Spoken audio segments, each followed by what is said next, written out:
A paz do Senhor, seja bem-vindo, seja bem-vinda ao canal do professor Álvaro Bruno. Nós estamos numa série de estudos sobre escatologia, o final de todas as coisas, baseado na revista comentada pelo pastor Elias Renovato. Hoje nós vamos falar sobre estar alerta e vigilante, porque Jesus voltará. Antes de dar continuidade, você já deixa aqui embaixo o seu gostei ou o seu desgostei, se inscreva no canal e compartilhe essas ministrações com outras pessoas para que elas também sejam abençoadas por Deus. Então, o tema de hoje é: esteja alerta e vigilante, Jesus voltará. Texto áureo, porque como o relâmpago ilumina desde uma extremidade inferior do céu até a outra extremidade, assim será também o Filho do Homem no seu dia. Lucas capítulo 17, 24.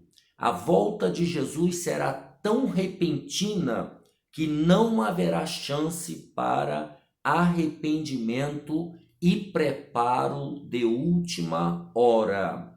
Nós vamos nos basear em Lucas 17, do versículo 24 ao versículo 30, que eu passo a ler agora. Porque, como o relâmpago ilumina desde uma extremidade inferior do céu até a outra extremidade, assim será também o Filho do Homem no seu dia. Mas, primeiro, convém que ele padeça muito e seja reprovado por esta geração. E como aconteceu nos dias de Noé, assim será também nos dias do Filho do Homem. Comiam, bebiam, casavam e davam-se em casamento, até ao dia em que Noé entrou na arca. E veio o dilúvio e consumiu a todos. Como também da mesma maneira aconteceu nos dias de Ló. Comiam, bebiam, compravam, vendiam, plantavam e edificavam. Mas no dia em que Ló saiu de Sodoma, choveu do céu fogo e enxofre, consumindo a todos. Assim será no dia em que o Filho do Homem se há de manifestar. Nós temos como objetivo geral mostrar que Jesus garantiu que voltará outra vez para nos buscar. Os objetivos específicos dessa aula é saber que a vinda de Jesus será repentina. Segundo, explicar que, semelhante aos dias de Noé, será a vinda de Jesus.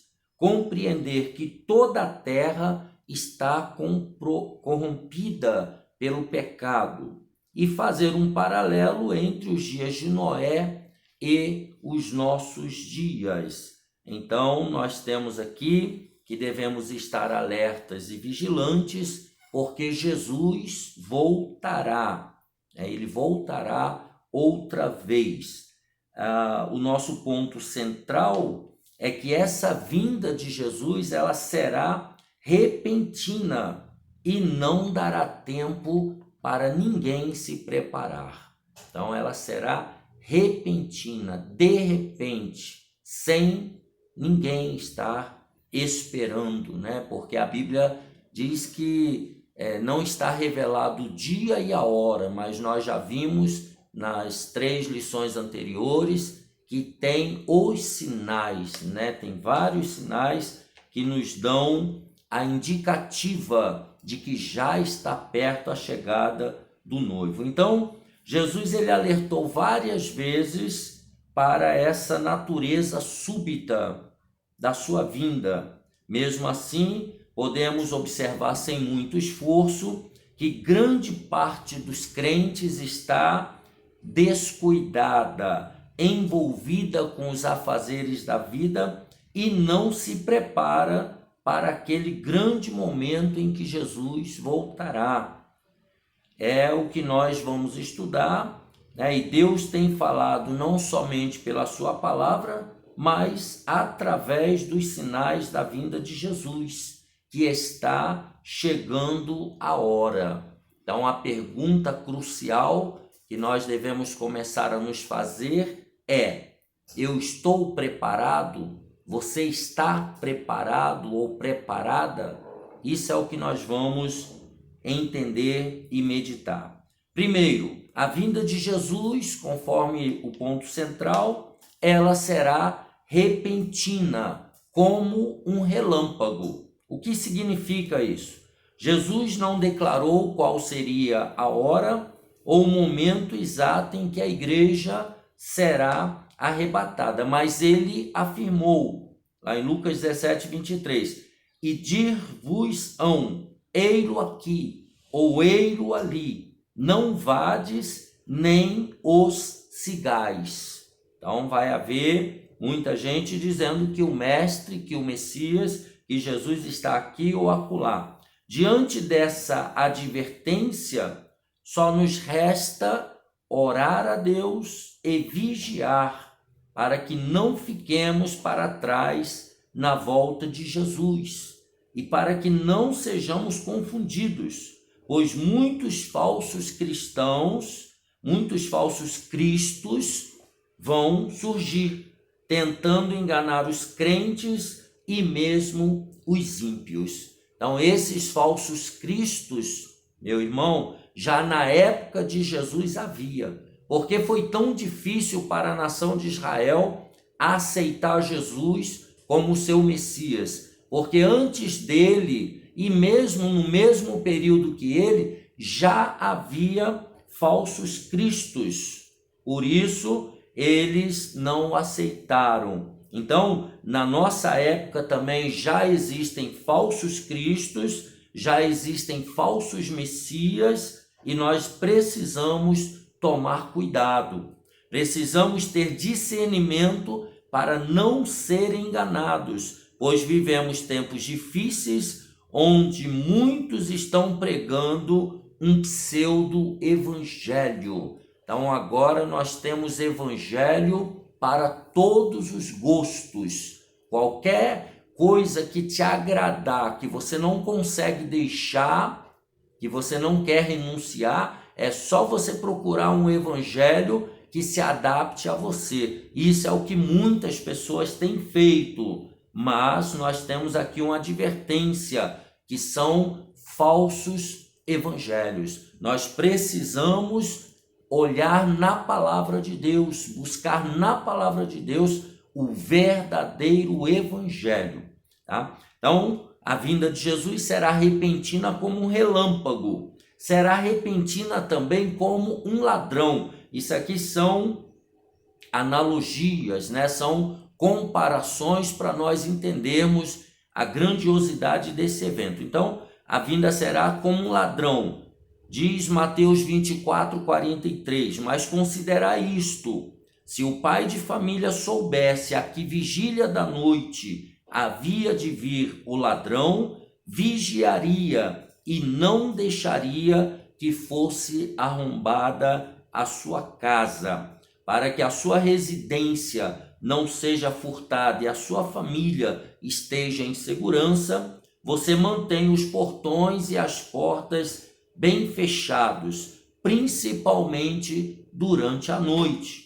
Algumas pessoas também colocam grades de proteção nas janelas, né? Muitos fazem altos investimentos utilizando sistemas sofisticados de alarmes e câmeras, tudo porque não sabemos a que hora o ladrão pode atacar nossa família e roubar nossos bens, ou até mesmo tirar nossa vida ou de um ente querido nosso. Assim, como protegemos nossa casa com câmeras e alarmes contra meliantes, precisamos proteger a nossa vida espiritual contra os ataques do inimigo. Como podemos proteger-nos espiritualmente?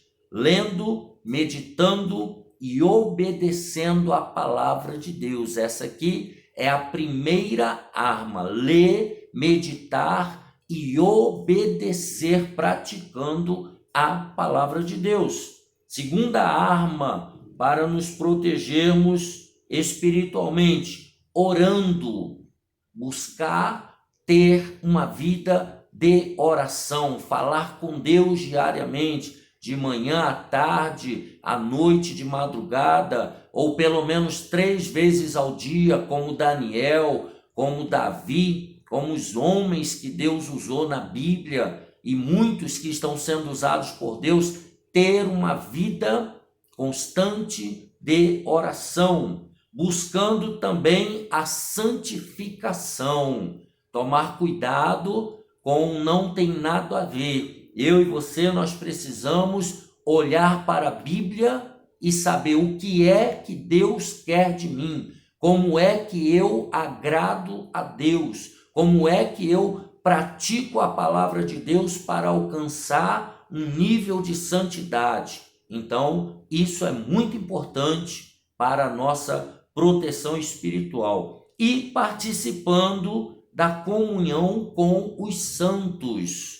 Ou seja, nós precisamos estar conectado no corpo de Cristo. Não podemos querer ser crente sozinho. Não queremos e não devemos ser crente em casa, ficar largado como se fosse um ermitão. Não, eu vou ser crente dentro da minha casa. Eu não vou à igreja, eu não vou ter contato com ninguém, que é para eu não pecar. Não, se você não tiver comunhão com outras pessoas que estão buscando o mesmo objetivo que você está pecando, você está no caminho errado. Então, esteja preparado e em segurança para a vinda de Jesus. Não descuide de sua casa espiritual. Então, ele comparou aqui, o ladrão vindo roubar uma casa, a casa de família, e a nossa vida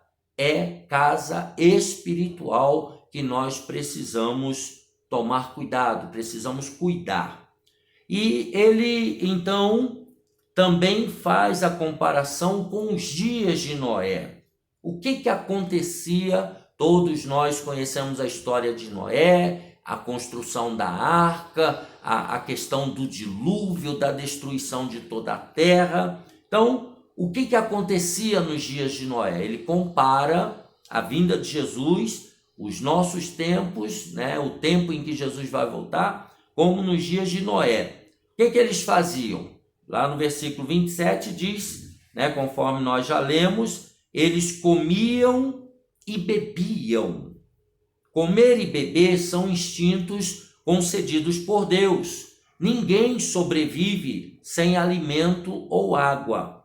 Não há nada de errado em comer e beber. Porém, o erro está em deixar que as coisas desse mundo tomem o primeiro lugar em nosso coração, esquecendo-se de Deus e não estando apercebidos quanto à vinda de Jesus. Então, ao se referir aos tempos de Noé, Jesus estava mostrando que no dia da sua vinda, a vida diária transcorrerá normalmente, sem qualquer aviso prévio. Nesse glorioso dia, da volta de Jesus, as pessoas estarão realizando seus afazeres diários, trabalhando, estudando, indo à igreja, comprando, negociando e etc., quando serão surpreendidas pela volta de Jesus, assim como nos dias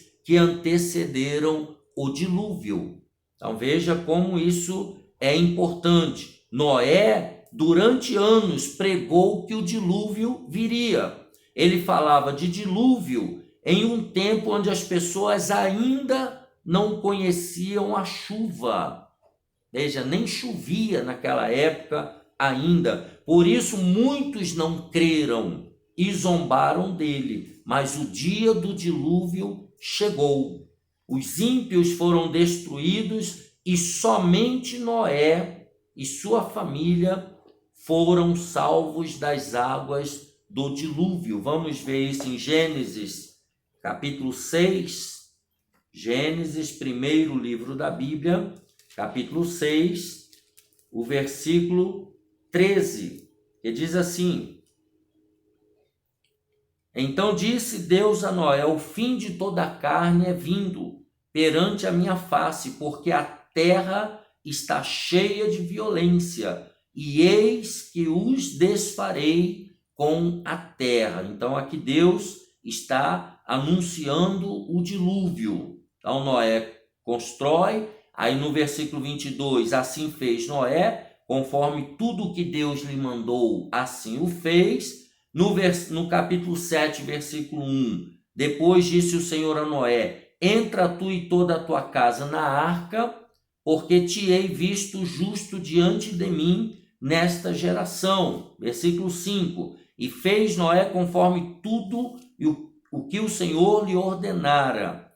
E aí ele vai falando, a partir do versículo 17, começa o dilúvio, esteve o dilúvio 40 dias sobre a terra, e cresceram as águas e levantaram a arca, e ela se levantou sobre a terra. Versículo 18, e prevaleceram as águas e cresceram grandemente sobre a terra, e a arca andava sobre as águas. E aí mostra a destruição, versículo 21, e expirou toda a carne que se movia sobre a terra, tanto de ave como de gado e de feras e de todo réptil que se roja sobre a terra, e todo o homem, tudo que tinha fôlego de espírito de vida em seus narizes, tudo que havia no seco morreu. Então, e aí as águas do dilúvio diminuem. No capítulo 8, Noé, a partir do versículo 15, Noé e sua família saem da arca. Então nós vemos aí que Noé e somente a sua família foram salvos do dilúvio. E aí ele conclui o pensamento dizendo: façamos como Noé, apregoando a justiça e o juízo divino, pois em breve Jesus virá. Então eles comiam e eles bebiam, ou seja, eles faziam coisas corriqueiras do dia a dia e não se aperceberam quando Noé entrou na arca com a sua família e fechou por dentro e Deus fechou por fora. Então nós precisamos ser como Noé, pregoeiros da justiça, andar em verdade e pregar a palavra de Deus, porque o juízo de Deus virá. Mas uma outra coisa que acontecia nos dias de Noé também, eles casavam e davam-se em casamento também, no versículo 27 de Lucas 17, que nós lemos logo no início. Casar e formar uma família são projetos de Deus para o ser humano. Ele disse, lá em Gênesis 2, 24, portanto deixará o varão o seu pai e a sua mãe, e apegar-se-á à sua mulher, e serão ambos uma carne.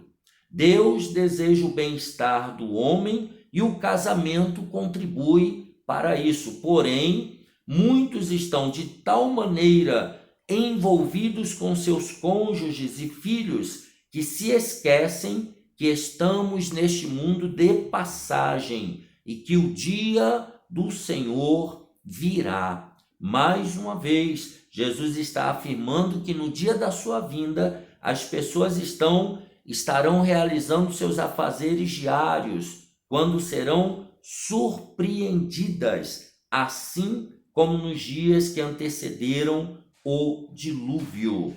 Então, nós devemos sim nos envolver com o nosso cônjuge, com os nossos filhos, com a nossa família, mas devemos tomar cuidado para que isso não nos absorva completamente, nos tirando a atenção sobre a vinda de Jesus, nos tirando a atenção de uma vida de oração, de comunhão com Deus. Às vezes, a família, em muitos momentos, um não é crente, um filho não é, e começa até mesmo algumas chantagens. Ah, você vai para a igreja de novo? Ah, você só quer saber de igreja, só quer saber de Bíblia, só quer saber de oração. E isso mexe com o nosso emocional. Por isso é muito bom que toda a família congregue, vão para a igreja, ouçam a palavra, tenham uma vida de comunhão com Deus, porque caso contrário, a própria família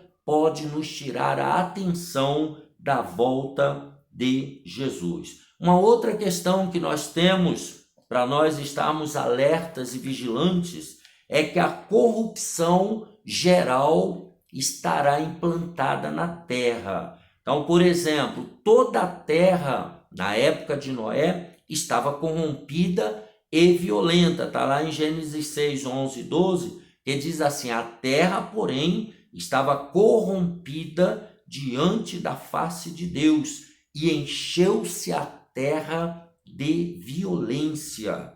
E viu Deus a terra, e eis que estava corrompida, porque toda a carne havia se corrompido o seu caminho sobre a terra. Então, os homens daquela época, assim como da nossa época também, tá? Eles haviam se corrompido. Carne aqui significa pessoas, toda a humanidade havia se corrompido. Não havia uma cidade na terra em que a maldade e a depravação não houvessem chegado. Veja o nível, né, como estava. Nos dias atuais, como nos dias de Noé, a violência tem alcançado níveis assustadores. Segundo órgãos de pesquisas, o Brasil tem 10% dos homicídios no mundo.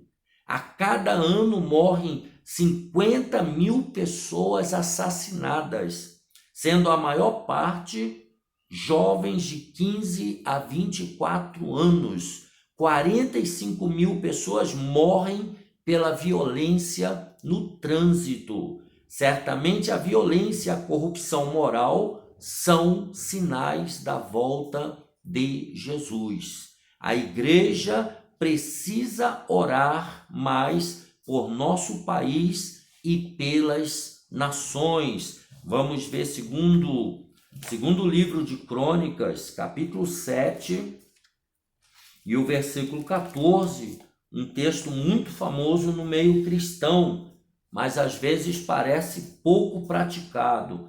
Segundo Crônicas, capítulo 7, versículo 14, quando Deus aparece Salomão pela segunda vez, então Deus diz a Salomão: e se o meu povo que se chama pelo meu nome, o povo de Deus, a igreja de Cristo, chamar pelo meu nome, nome de Deus, Yahvé, Elohim, se humilhar e orar e buscar a minha face e se converter dos seus maus caminhos, então eu ouvirei dos céus e perdoarei os seus pecados e sararei a sua terra. Então a igreja de Cristo na terra, ela tem uma grande responsabilidade de orar pelas nações, de buscar a face do Senhor, de orar pelas autoridades, de se humilhar aos pés do Senhor pela nação, pelo povo, pela terra. Esse momento de pandemia é hora agora de um despertamento espiritual da igreja, clamar a Deus para dar sabedoria aos cientistas e estudiosos para descobrirem a vacina, o remédio, para poder curar as pessoas dessa doença terrível. Então a igreja, ela tem uma grande responsabilidade diante de Deus e diante dos homens. Diante da volta iminente de Jesus, não podemos ficar parados, esperando de braços cruzados que tudo aconteça e que as pessoas morram e sofram sem salvação. Precisamos, como cristãos, fazer a nossa parte, levando a mensagem da salvação e vivendo como sal e luz em meio ao mundo que está agonizando. Então, a nossa responsabilidade como igreja, diante das pessoas, diante da sociedade, diante das almas que estão morrendo sem salvação, nós temos essa grande responsabilidade de orar por elas e de pregar o evangelho para elas terem a oportunidade de decidirem se elas querem ou não a salvação em Jesus de Nazaré. Então toda a terra estava corrompida e violenta, e nós estamos presenciando também no nosso Brasil, no nosso mundo, que a terra também está corrompida e violenta, e isso é um sinal da volta de Jesus. Um segundo, o juízo de Deus sobre a corrupção geral. Deus resolveu destruir toda a humanidade através do dilúvio. Gênesis capítulo 6 é um texto emblemático quando da chamada de Noé, né? Veja aí na sua Bíblia, Gênesis 6, do versículo 5 ao 7, que diz assim: E viu o Senhor que a maldade do homem se multiplicara sobre a terra, e que toda a imaginação dos pensamentos do seu coração era só má continuamente. Aqui no capítulo 6 está falando sobre a corrupção geral do gênero humano. Então arrependeu-se o Senhor de haver feito o homem sobre a terra, e pesou-lhe em seu coração. Ou seja, Deus esperava que o homem fosse perfeito, que o homem fosse santo, que o homem buscasse a Deus, e Deus se arrependeu, no sentido de que Deus entendeu que o homem se corrompeu, que o homem tomou a decisão errada. E disse o Senhor, versículo 7, destruirei de sobre a face da terra o homem que criei, desde o homem até ao animal, até ao réptil e até a ave dos céus, porque me arrependo de os haver feito. E aí é quando entra a história de Noé, a partir do versículo 8, Noé, porém, achou graça aos olhos do Senhor. Que eu e você também achemos graça aos olhos do Senhor e não sejamos alcançados por essa destruição que está por vir sobre a face da terra, né? Por sua misericórdia, Deus preservou Noé, sua família e os animais, salvando-os na arca. Depois da volta de Jesus, haverá terrível juízo sobre os ímpios. Está lá em 2 Tessalonicenses, segunda carta de Paulo aos Tessalonicenses, lá perto de Hebreus, perto de Timóteo, né? Depois ali de Colossenses, 2 Timóteo 1, versículo 8 e 9, que diz assim, esse versículo, na verdade, ele começa lá no versículo 3, né? Mas vamos ler só o 8 e o 9. Como labareda de fogo, tomando vingança dos que não conhecem a Deus e dos que não obedecem ao evangelho de nosso Senhor Jesus Cristo, os quais, por castigo, padecerão eterna perdição ante a face do Senhor e a glória do seu poder. Então aqui está falando que Deus tomará vingança dos que não conhecem a Deus, ou dos que não seguem a Deus, dos que não querem obedecer a Deus, servir a Deus. É esse o significado desse verbo aqui, conhecer, né? As pessoas que decidem, não quero saber de Deus, não quero saber de Bíblia, para mim não existe Deus. A pessoa toma a decisão de virar as costas para Deus, se tornando então ímpios, perdidos e condenados à perdição eterna. Hoje, muitos crentes não oram nem vigiam. É sinal de que o principal na vida do crente está sendo desprezado. Mas as Escrituras alertam: orai sem cessar, né? Orai sem cessar. Veja que aí em 1 Tessalonicenses 5:17, Paulo escrevendo, ele diz: orai sem cessar, ou seja, sem parar. O tempo inteiro, onde você estiver caminhando, deitado, dormindo, né? Ou semi-dormindo, pode ser assim dizer, você está sempre com o espírito de oração, pensando em oração, falando com Deus, clamando a Deus por misericórdia, intercedendo pela sua família, pelo seu povo. Vamos ver Mateus capítulo 25. Mateus 25, Evangelho de Mateus, capítulo 25, e o versículo 13, que diz assim: vigiai, pois não sabeis o dia nem a hora em que o Filho do Homem há de vir. Quando ele está usando esse termo aqui, vigiai, não é só ficar de olhos abertos, não é só ficar atentos, é fazer isso com um espírito de oração, né, de clamor a Deus, pedindo misericórdia, se arrependendo, confessando seus pecados, liberando o perdão. Você está atento em oração. Mateus 24:42 também, ele trata sobre essa questão. Quando Jesus estava dando a continuidade do sermão, e ele diz: vigiai, versículo 42,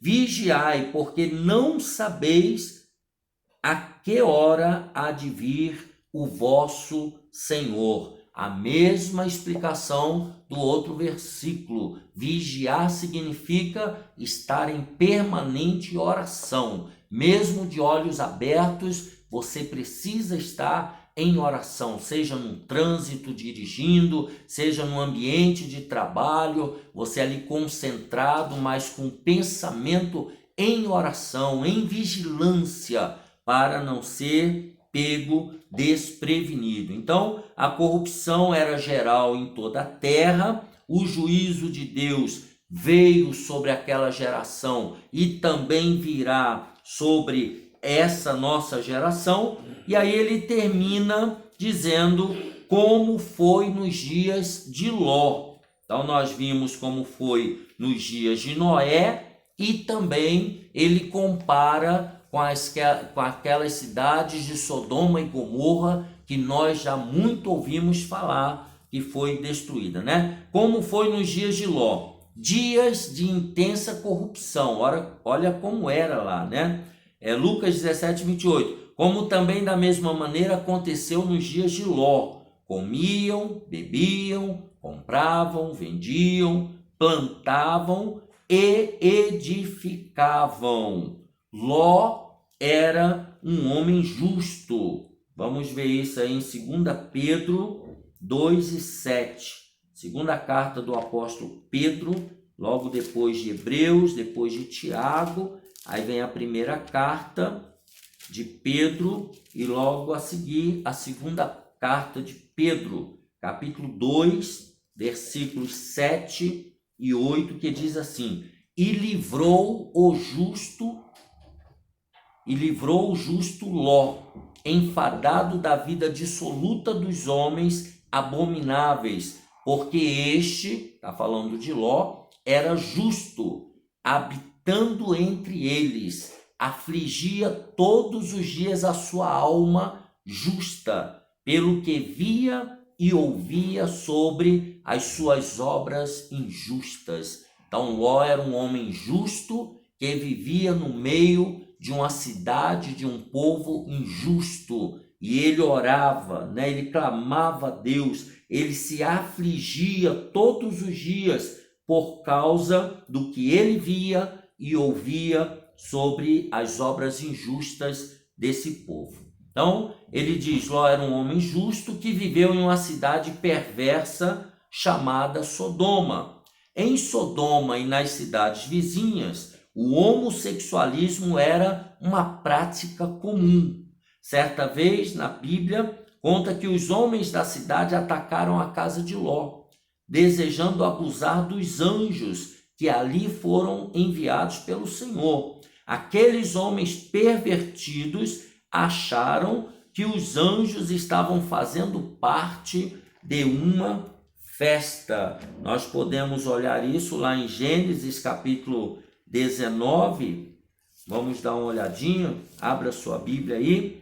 Gênesis capítulo 19, essa referência, o versículo 15, Gênesis 19, 15. Eu estou lendo na melhor Bíblia de estudo do Brasil, que é a Bíblia de estudo pentecostal. Maravilhosa essa Bíblia. Versículo 15. E ao amanhecer os anjos apertaram com Ló, dizendo: levanta-te, toma tua mulher e tuas 2 filhas, que aqui estão, para que não pereças na injustiça desta cidade. No capítulo 13, versículo 13, diz o texto assim: ora, eram maus os varões de Sodoma e grandes pecadores contra o Senhor. Então eles zombavam de Deus, eles tinham práticas zombeteiras, debochadas, eles não tinham nada com Deus, eles brincavam com Deus, né? Gênesis 18, versículo 20 e 21 diz assim: disse mais o Senhor, porquanto o clamor de Sodoma e Gomorra se tem multiplicado, e porquanto o seu pecado se tem agravado muito, tem aumentado absurdamente. Versículo 21, descerei agora, veja meu amigo, Deus falando, descerei agora e verei se com efeito tem praticado segundo este clamor, que é vindo até mim, e se não, sabê-lo-ei. Então viraram aqueles varões o rosto dali e foram para Sodoma, mas Abraão ficou ainda em pé diante da face do Senhor. Veja que o texto é muito explícito, dizendo que Deus, ele falou, não, eu vou lá para confirmar, como se Deus, não já soubesse, já não tivesse ido, porque ele é onipresente, ele está em todas as partes ao mesmo tempo, Então, aqueles homens eram pervertidos, tentaram abusar de anjos, o pecado seria castigado, mas Deus não destruiria os ímpios e os justos. Deus não faz isso. O Senhor demonstrou grande paciência com Ló e sua família, ajudando-os a saírem da cidade antes da destruição. O dia do juízo de Deus veio para os habitantes de Sodoma e Gomorra em um momento que eles não esperavam. Também eles foram pegos de surpresa. Eles acharam que aquilo ali não ia dar em nada. A vida seguia seu curso normal quando Deus fez chover enxofre e fogo, destruindo aquelas cidades de modo fulminante e para sempre. Conforme nós vimos aí, Gênesis 18, 20 e 21, capítulo 19 e 24 diz: então o Senhor fez chover enxofre e fogo do Senhor desde os céus sobre Sodoma e Gomorra, está no versículo 24. Então veja que Sodoma e Gomorra foram destruídos para sempre. Deuteronômio 29 e o versículo 23, Deuteronômio 29 e o versículo 23 diz assim: e toda a sua terra abrasada com enxofre e sal, de sorte que não será semeada. Está falando aqui de Sodoma e Gomorra,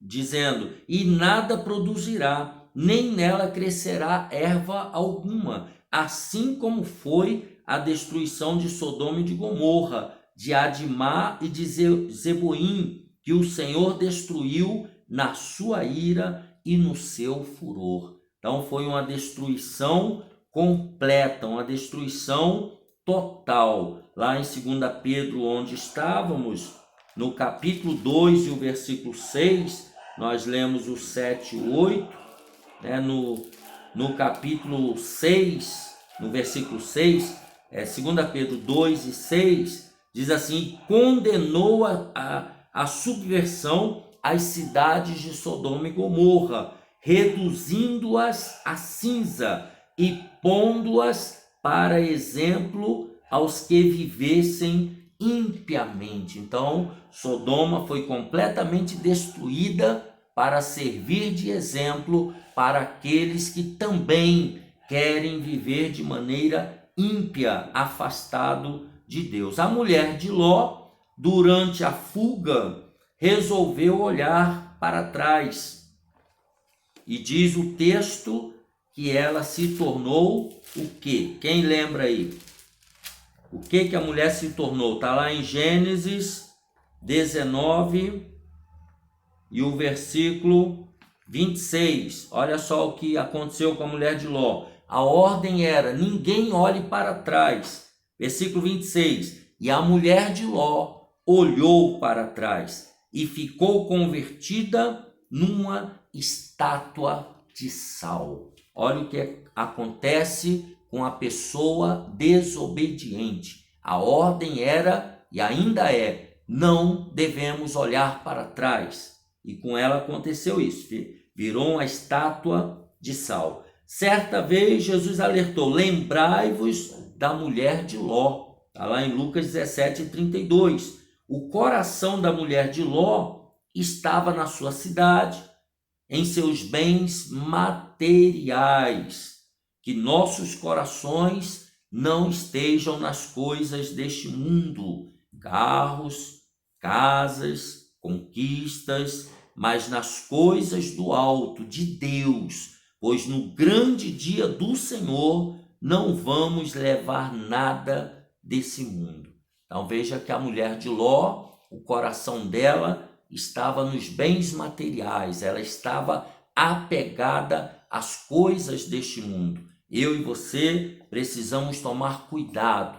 Quando você estiver apegado demais a alguma coisa deste mundo, tome muito cuidado. Peça a Deus misericórdia. Peça a Deus para tirar essas idolatrias do seu coração. Porque caso contrário, se Jesus voltar, você não subirá.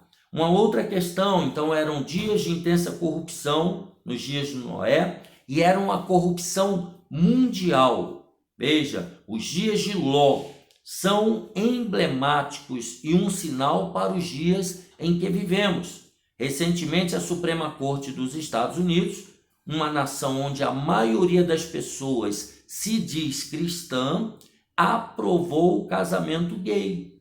E igrejas ditas evangélicas, concordando com tal prática, dão total apoio a esse tipo de união considerada abominação ao Senhor. Então veja, os Estados Unidos, considerado um país cristão, um país que serve a Deus, aprovou a união homoafetiva, a união, o casamento gay. Levítico 18:22 diz assim: com varão te não deitarás, como se fosse mulher, abominação é.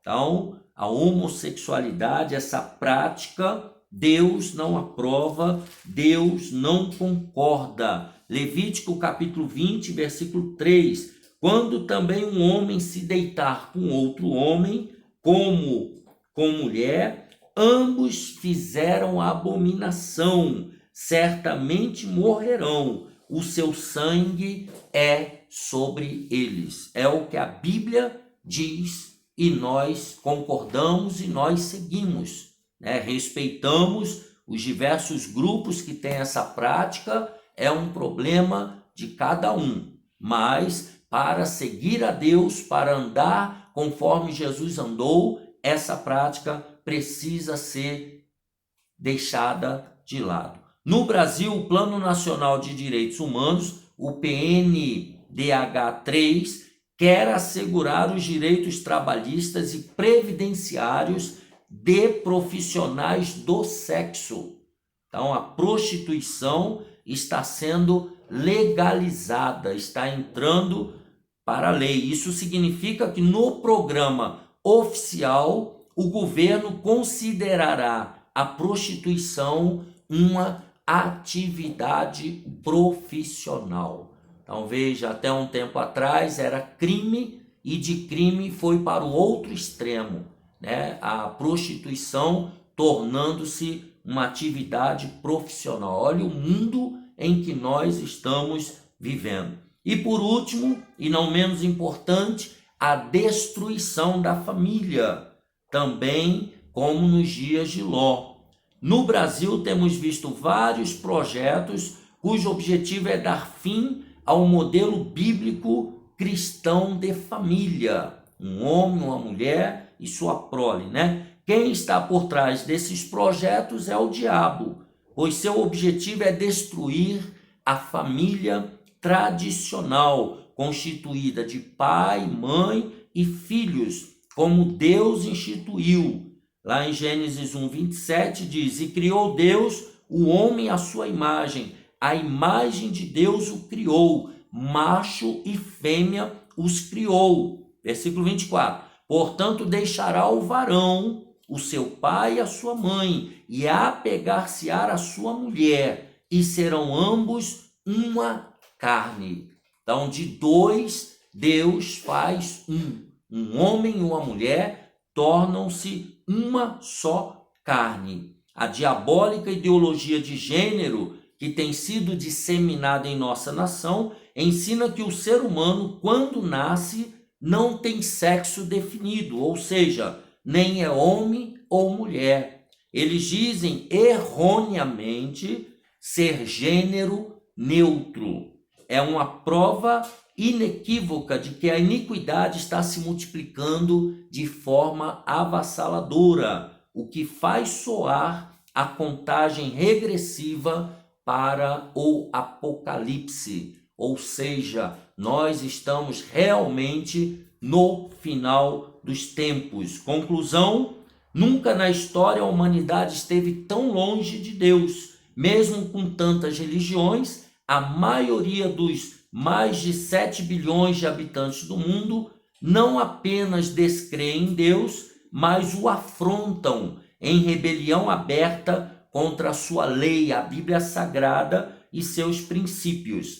A tendência não é melhorar, mas piorar, a ponto de superar em intensidade a corrupção moral nos tempos de Noé e de Ló.